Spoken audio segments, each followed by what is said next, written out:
before that summer, I remember the day I just finished university, finished my last exam, was in London. After finishing the last exam, got my suitcase, went to the airport, flew business class for the first time to New York, get there, and then we're there for a 2-week training program. And then that's where Pabilo and I met for the first time, as you mentioned. And we met a great group of other international, US-based people embarking on their corporate career. And then we met for the first time. And then at the end of those 2 weeks in New York, we had the opportunity to then go to Switzerland for 3 months. And at that time, it definitely was not my plan. And I can probably speak on Pabilo, it wasn't his plan to go abroad at all. But then we got this amazing opportunity to go there for 3 months. And I think it opened my eyes up to what was possible. It opened my eyes up to a much bigger world out there. And it also made me really believe that actually there's so much more that you can go on to achieve as long as you can see it and you believe it as well. So it was a great opportunity to have that start. And I think, as Pabilo mentioned, our paths crossing then, more than 10 years ago, it started an amazing journey that we've been able to go on together as well. So no, for me, I think, you know, it's funny enough we say that. I was excited I remember the plan. The plan was to leave the UK for 3 months and come back. Yeah. So it wasn't to stay. Yeah. And I think that's why I was excited, because it was to have a productive summer. Yeah. And so I had no plans of it turning into a decade of corporate experience. But I think the power there was having an open mind. Yeah. Because I remember people saying to me at the time, "Why are you going?" I said, "It was only for a short period. I'm sure I'm going to learn something by traveling and going somewhere else." So at the beginning, it was exciting. And I think New York was great. You know, we met great people that we're still in contact with today. I think then when I got to Basel for the first time, I talk about the power of being in a new environment. But moving into a new space by yourself for the first time and having to figure out your next step is quite daunting, but you just take a day at a time, a step by step. You know, I remember when I landed, I should have taken the bus because I took the taxi. I had to pay like 50 francs more than what I maybe should have done. I remember driving to my room, and I thought to myself, I'm on my own. Yeah. Like, I know obviously we've connected prior, but it feels quite lonely. You know, how am I going to make this a success? The internship, at least. What did you feel like in the early the first week or so? Yeah, I mean that first week or so, maybe also to give the viewers or listeners some context, I think up until that point I'd only been to 3 countries. Okay. The UK, Bangladesh and Saudi Arabia. And wait, how many have you been to now already? Now it's been more than 100. Since Pabilo and I relocated from Switzerland, which at the time was a big step, we've both relocated countries multiple times as well. So the journey definitely started there. But even the first few days, I walked into the accommodation that I was given during the summer, knocked on the door, and that person opened the door, didn't have a clue who I was, and then closed the door in my face. And I was thinking, okay, I remember. Wow, is this the welcome that I want in Switzerland? But after that, got registered, we got into our accommodation, and then we went into the campus for the first time. And I remember those moments because Pabilo and I were there together with, I think, 3 or 4 other interns who are also friends with us now. And then you walk into this campus environment in Switzerland where you're surrounded by international people who have worked in great places, people who have also been entrepreneurs, and you just get absorbed in that culture really quick. But it can be very, very daunting for those, especially who have not done it before and are experiencing it for the first time. But it was a exciting time, but I was definitely nervous and anxious at the beginning as well. How was the beginning bit for you? Yeah, same. I think, but I started to realize the power of being in a new place. Yeah. Like, it stretches your thinking. You go from being comfortable at home to now saying, okay, I'm in a new environment. I don't know anyone, but I'm not going to fail. I need to succeed in some way, whatever that looks like. So your brain starts going to work on how do I thrive in a new environment versus just not doing well and then perhaps going back home. So that started to play on my mind, right? And I think to be honest with you, one of the tips is the fact that me and you got together quite early was helpful. So I think the idea of connecting with someone when you get into a new environment makes a difference. Definitely. You need that just to help ease yourself in. But once we got to the campus, it was a different story. Because, you know, it's like that campus in particular is like the UN. So many people from so many different nationalities, so many different stories to learn from.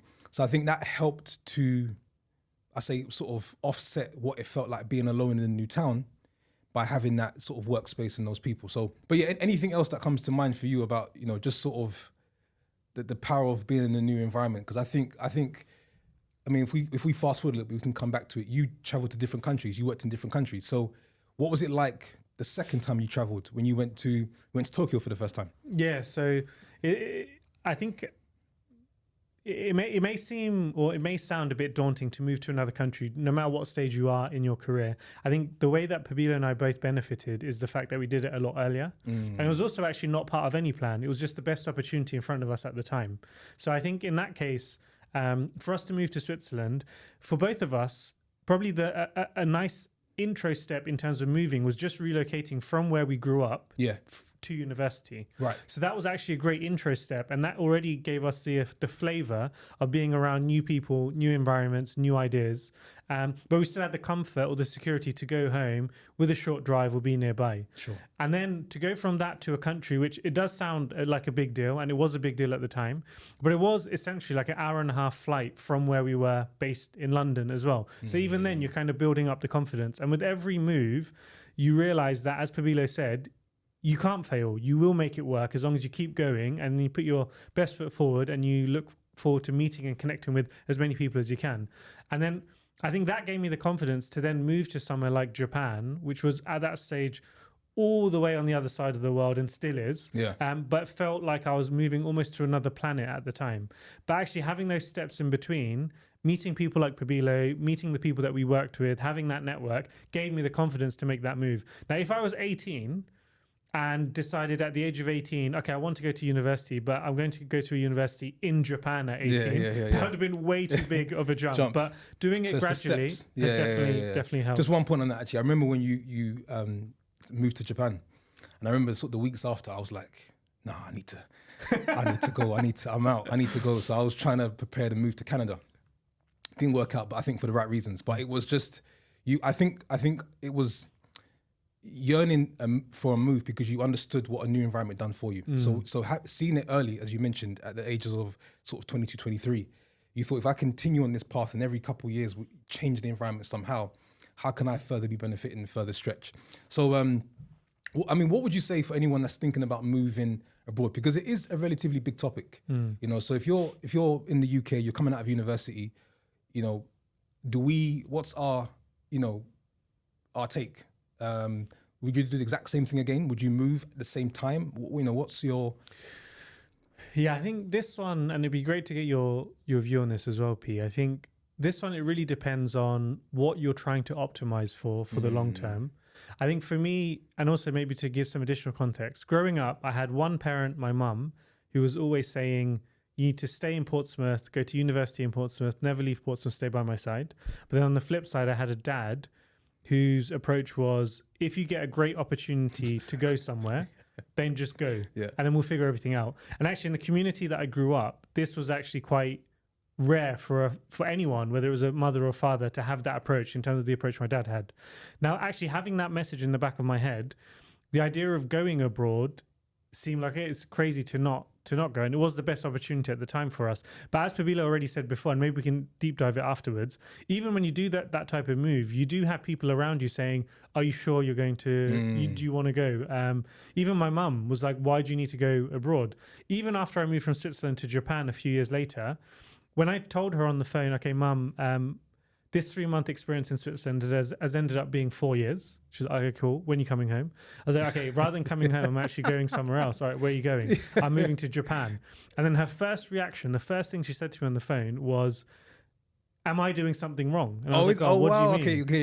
You never told me that. Okay. She was like, oh, am I doing something wrong? And I was like, what do you mean, are you doing something wrong? She's like, every time you're getting older, but every time you get older, you seem to move further away from me. And I was like, no, that is no, it's not the approach that we're trying to take. But I think the message there is, even the people around you, however much they have the best intentions, even if it's friends or whoever, they may not understand why you're doing it.